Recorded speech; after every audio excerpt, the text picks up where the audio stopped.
Welcome to Robit's Q4 2021 and full year 2021 results, analyst and press conference. My name is Tommi Lehtonen, I'm Robit CEO, and I have here with me Arto Halonen, Robit CFO, who will keep one part of the presentation. So let's look at first Q4 full year 2021 highlights.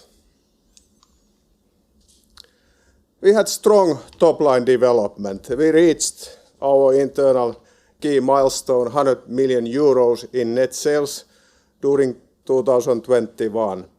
And also excellent orders received development during Q4. So over 30 million euros in orders and more than 30% orders received increase. Naturally, this gives us a good foundation to take the company forward during 2022. Looking at the freight costs and logistic challenges that we faced during 2021, freight costs impacted negatively our profitability development. Impact during Q4 was around 2 percentage points on EBITDA level from increased freight costs. If you look at net working capital development, as we have communicated throughout 2021, we prioritized heavily our customer service levels and customer ensured availability to our customers throughout the year. This impacted negatively our net working capital levels, and right now we are changing our approach in relation to this and starting to drive these levels systematically down. We launched our ESG priorities September last year, and I will give you a little bit more details about this area later in the presentation. Our top hammer investments in Finland and Korea are progressing well. Some of these are already in production use and they will be in full use early Q2. We continue to invest to our supply chain efficiency. One of the key actions ongoing, we are currently implementing a new state-of-the-art tools for our availability management. Let's look at the financial highlights for 2021. Again, strong growth with our top hammer business. This continues to be the trend, and we have a strong momentum with this business, and also outlook is good. Down the whole business, we actually saw negative development related to our down the whole project business during last year. And the mining-related down the whole business was flat compared to previous years. So naturally, we are not happy with the top-line development of the down the whole area. Again, strong orders received, 13% increase year-on-year 2021. So strong top-line development really we saw, and that development kind of even started to get stronger towards end of the year. EBITDA improvement continued, 7.5% last year, and again, this was fairly heavily impacted by increases in the freight costs mainly. And Q4 impact, as I already stated, was around the range of 2 percentage points at EBITDA level.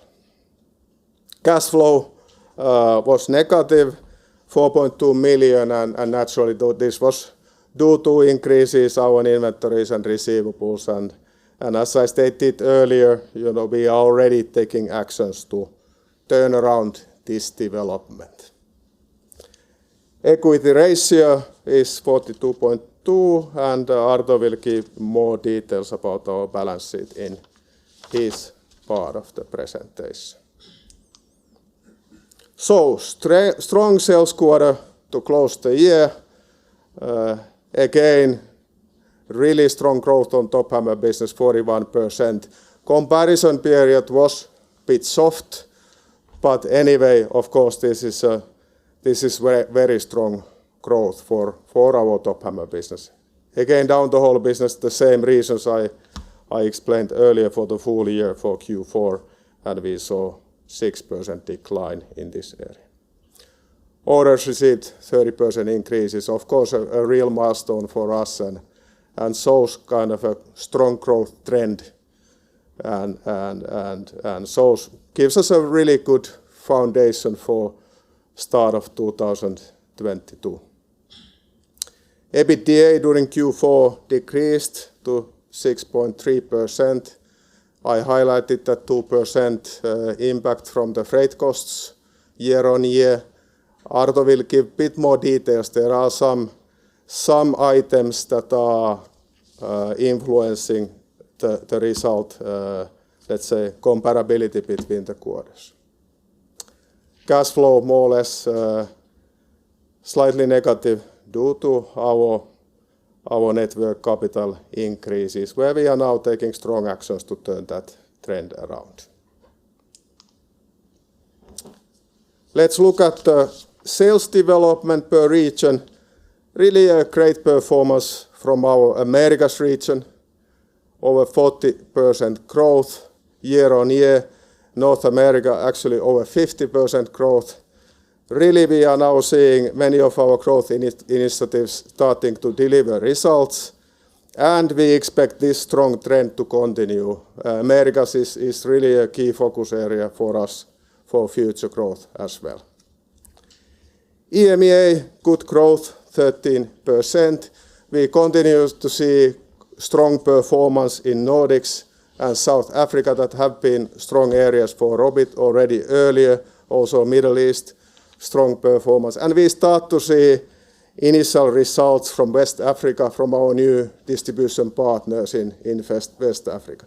In this area, I expect to see good results already 2022.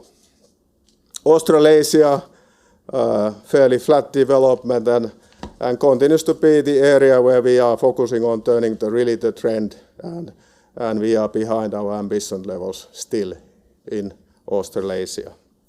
East, so fairly significant drop in the project part of the business. So demand related to some of our down the whole project business offering was very strong 2020, and we didn't see similar demand 21.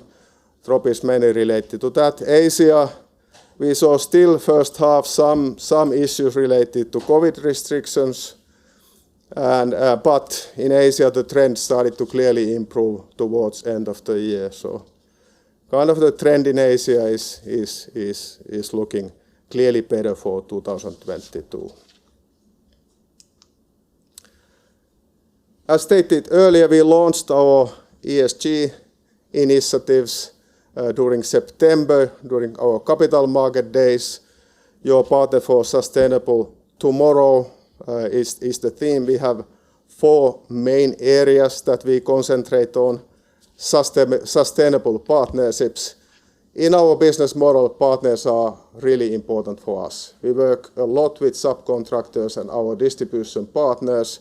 We look for long-term sustainable relationships and that our partners commit to same sustainability targets with us.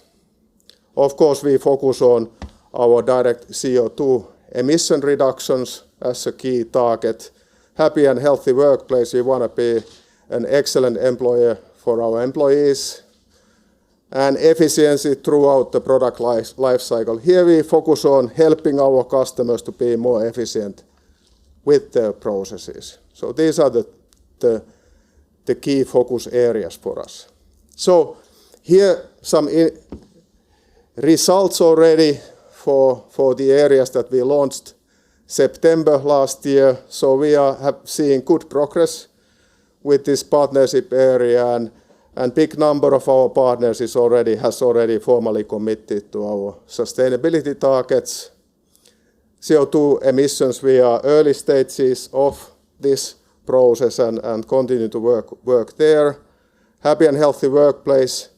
Our key metrics, employee engagement survey result is fairly small decline, fairly flat. We are working on with our employees to ensure that we are a good employee with many initiatives. LTIF, we ended up with 2.1 for 2021, and I'm happy to tell you that 2022 January we reached a key milestone. Our LTIF is now 0. Efficiency throughout the product life cycle, waste recovery ratio is already on a good level, getting close to our target.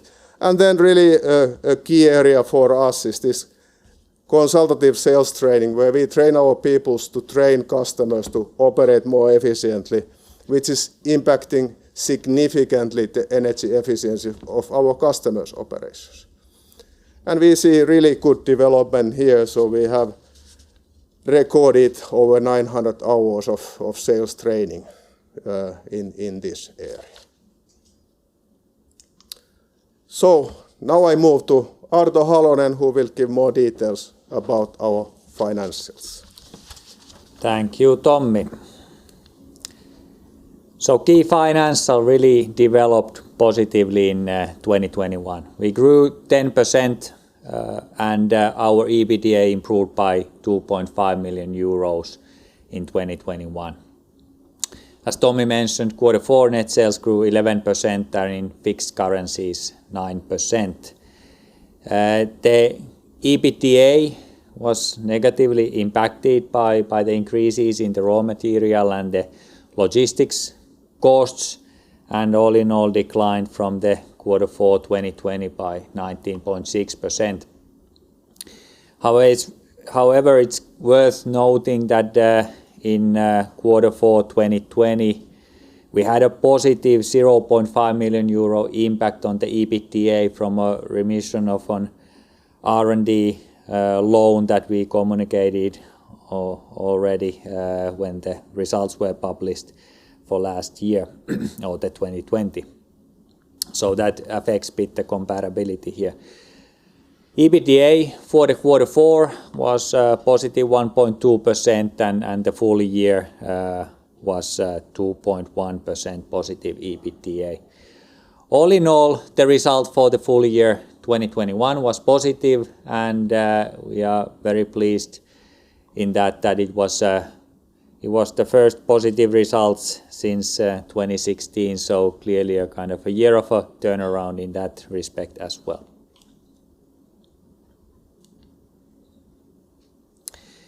Net working capital grew in 2021 as has been discussed.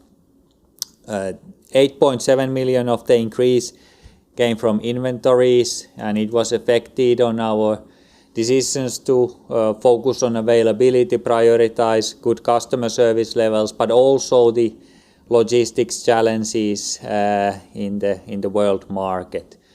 All in all, in many places we are seeing 2 to 5 week delays, for example in the sea shipments, and those are then directly impacting on the let's say money tied into the inventories, as a lot of our goods move on ocean freight.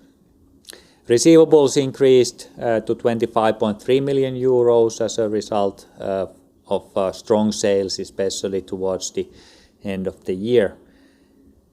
This will be a focus area, as Tommi said, in 2022. We have several actions to tackle net working capital. We will reduce the number of SKUs both by stocking decisions as well as focusing on offering rationalization, harmonization. We will also increase the share of direct factory deliveries to our distributors and customers, and therefore reducing the need to carry regional stock in our sales entities. We are also doing a review on all the payment terms, supplier and customer payment terms, and see if there are some actions that need to be implemented on that front. And all in all, there's going to be a tight management control on this matter in 2022. Cash flow improved before changes in net working capital, and as a result of the net working capital increase, the operating cash flow was negative. Cash flow from investing activities was 3.9 million euros.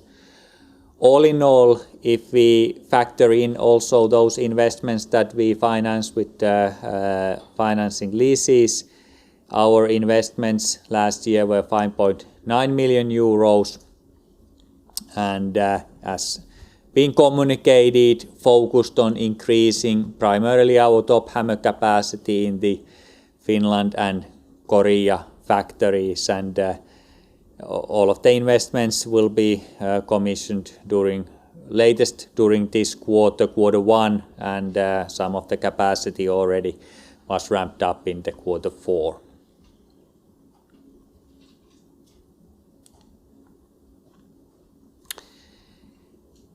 Cash flow before changes in working capital, you see here it's been now developing all in all for the year positively, now stabilized a bit, and obviously through our profitability improvement actions we will focus to improve this as well.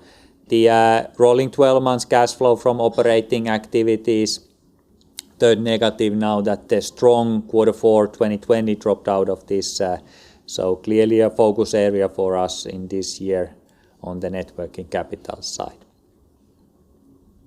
Cash and cash equivalents at the end of the year 9.5 million euros, and the total interest-bearing loans 41.5 million euros. Out of that 7.7 million euro IFRS 16 liabilities. The increase on the IFRS 16 liabilities is coming from this financing of the new investments that we have, mainly from that area.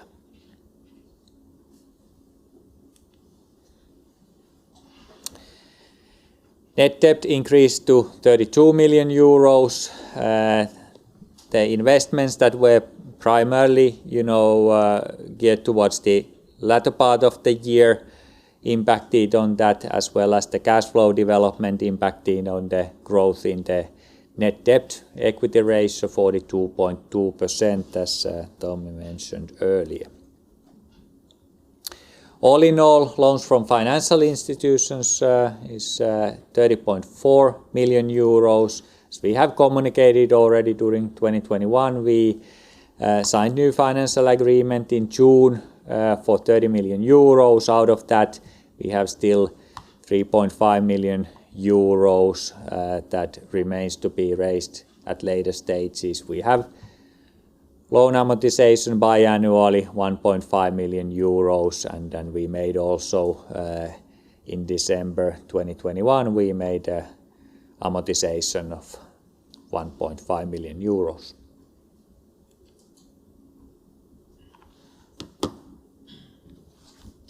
Thank you, Arto.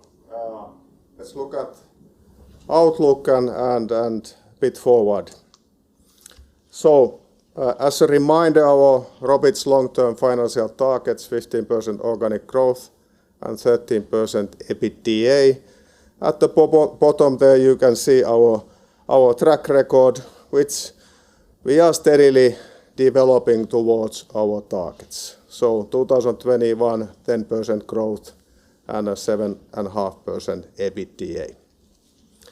Guidance, so we don't see that COVID-19 has any major impact on our business during this year, and we guide that our net sales for 2022 will grow and comparable EBITDA profitability in euros will improve compared to previous year, assuming that there is no significant changes in exchange rates. So naturally we expect the positive trend to continue, and as such we want to speed up the development and are impatiently pushing towards our strategic targets. Now headline profitable growth focus. Clearly we are adjusting our focus from previous year towards this headline. To start with, we still have very good top-line leverage for our EBITDA performance. So, as we have communicated earlier, we can grow with limited increases in our fixed cost structure.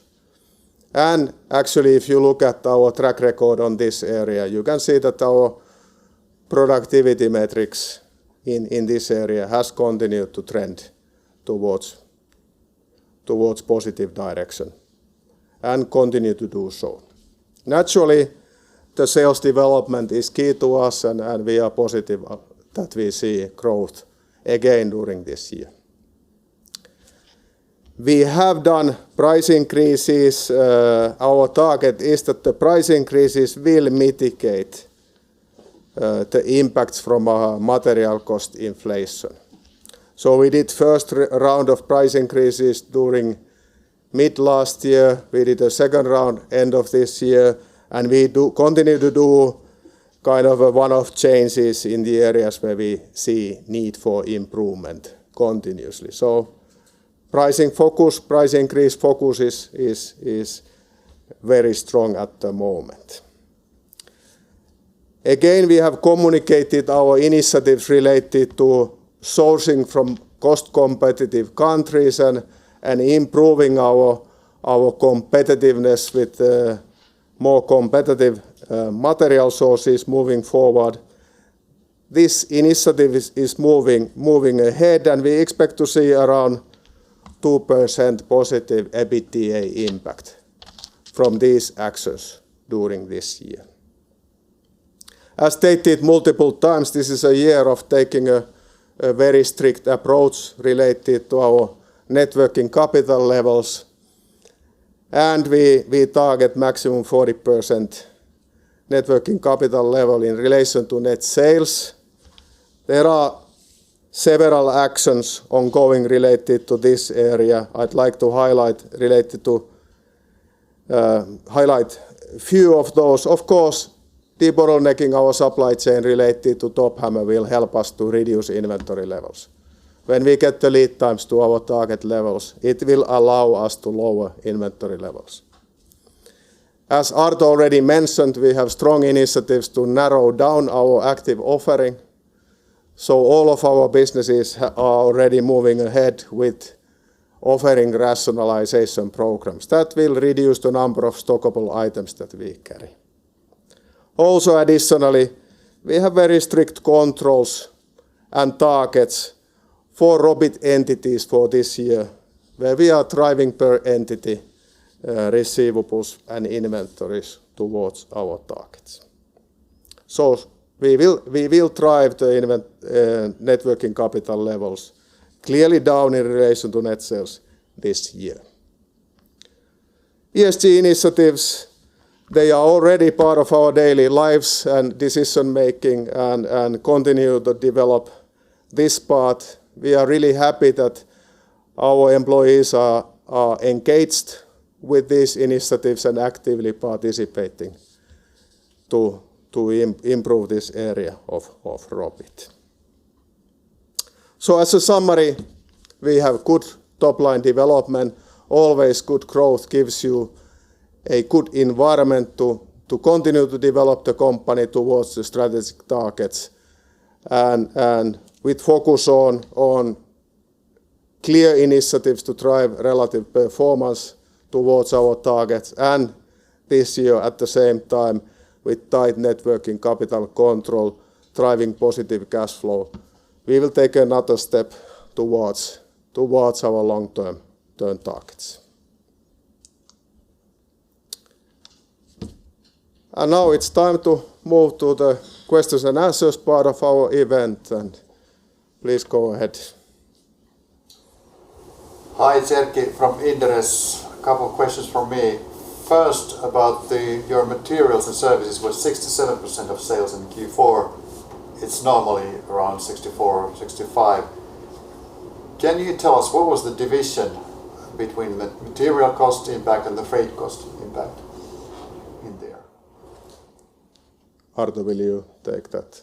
Yeah. So if you take the kind of change from a typical level that we have there, so you could say that on that line we show there our purchase freights. The impact from freights is a bit more than 1 percentage point, and that's coming there on the freights. Yeah. And the rest is from materials. The rest is from materials, yes. And coming still back to the freight costs, you suffered both from freight price increases and I would say more expensive freight mix, as you said, that there were air freight, etc. What's the outlook now as for instance, the Baltic Dry Exchange has come down 50% since last quarter of last year? Yeah, if you think kind of for us, the freight from Asia out is fairly big part of our freight cost, as Korea is one of our major supply hubs. So I think as we see it today, still the freight costs in today's environment all in all continue to be at high level.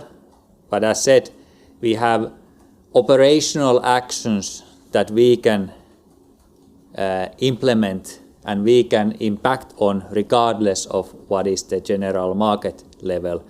For example, mentioned these direct shipments that we don't do 2 sets of transportations, we do only one, impacting naturally the kind of the transportation cost in the total chain, but also the inventory levels, and also optimizing the fill rates of the containers and so forth. So there are operational actions we can also take, but generally still what we see is in today's market that the freight cost all in all remain to be at a high level, and let's see what the development is during 2022.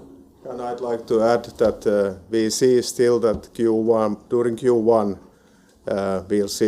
we will see continuing challenges in this area. Okay, thank you.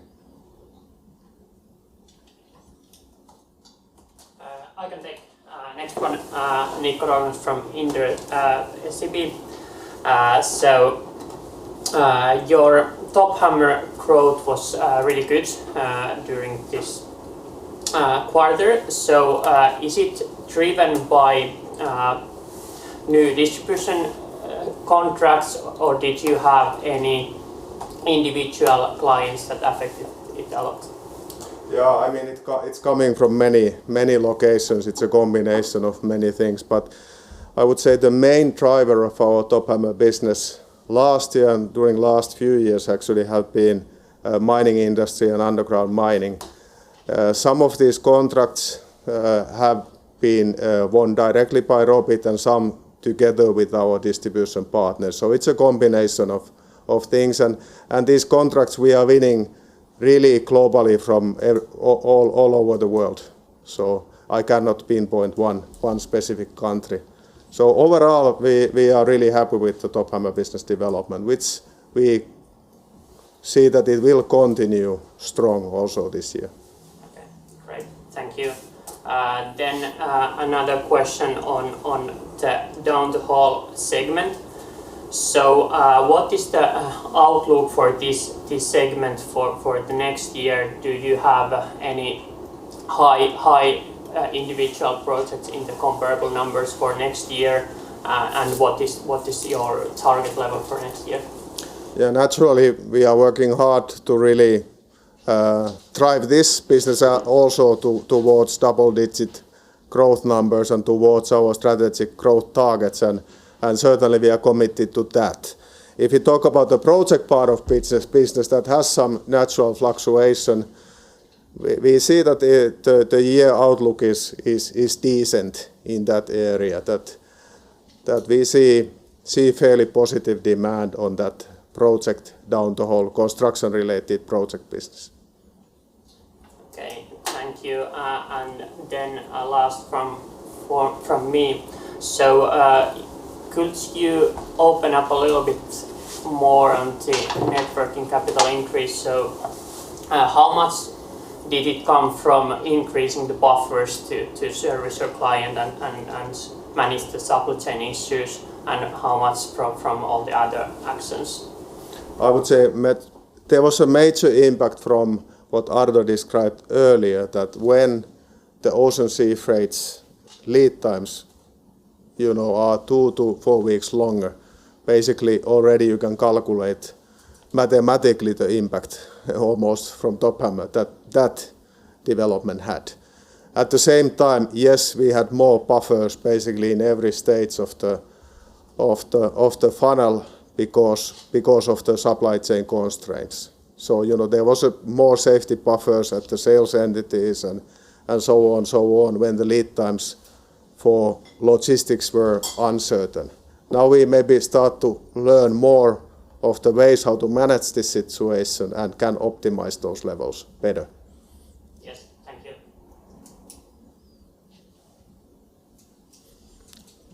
Yes, still coming back to the pricing dynamics and management. I mean, the lead times from material price increases to your own product price increases. How actively do you currently update your pricing lists? You said that you raised prices twice last year, but are you more active these days? Yeah, I mean, we have like a big price increase programs that are global, where we implement globally targeted price increases impacts mid-year and end of the year. But we are continuously looking at then smaller areas, for example, areas where we are not satisfied with the profitability levels, and we do case-specific increases towards those. At the moment, the idea is that, of course, our Top Hammer business is developing so favorably that we want to ensure that we also capture the whole value from our offering. Okay, then another issue. On top of my head, you are planning more geographical expansion. You talk about West Africa, but what else happened in, for instance, Kazakhstan, Malaysia, countries like that? Yeah, Malaysia, it's a construction-focused country. As a market, the potential is fair but not huge. And there our new distributor has started up well and just placed a fair-sized stock order January this year, and that is bringing growth to us. West Africa is a significant growth opportunity for us and very large-sized mining market. And our strong partners, BIA and APT, the work with them is moving ahead with systematic steps, and we are confident that area will deliver this year growth and also growth during coming years.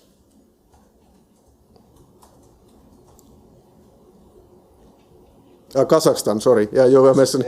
Yeah, sorry, I missed you. Kazakhstan, we have a new Eurasian machinery that we signed last year, and again they have now become operational related to our business, have stocked our products and placed stock orders already, and that is also moving ahead. As we closed, as you know, our own offices in Kazakhstan last year.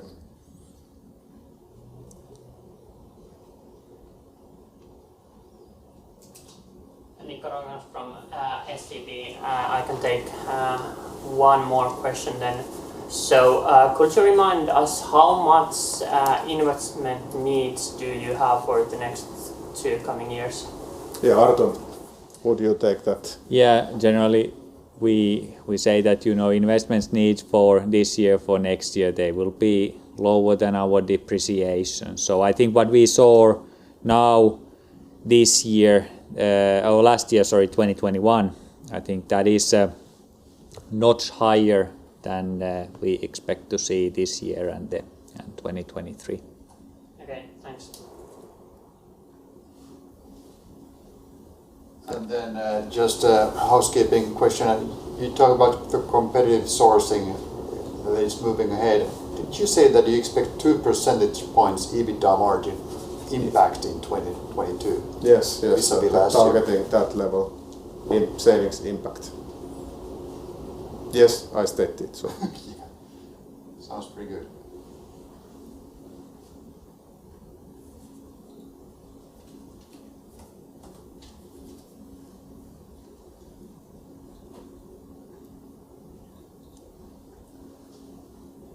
And if no one else is posing any questions, I'll still ask about new customer openings. Are there any that you could name or hint to?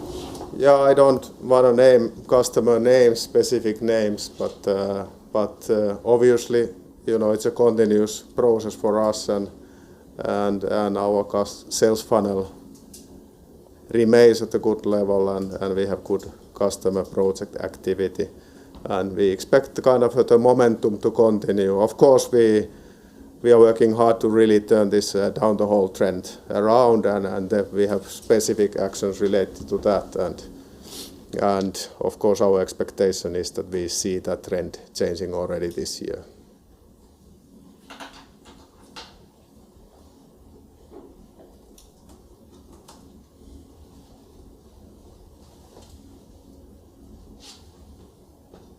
Okay, any more questions from the audience here?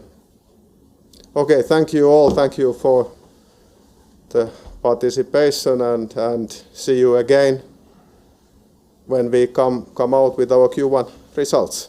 Thank you all. Bye bye.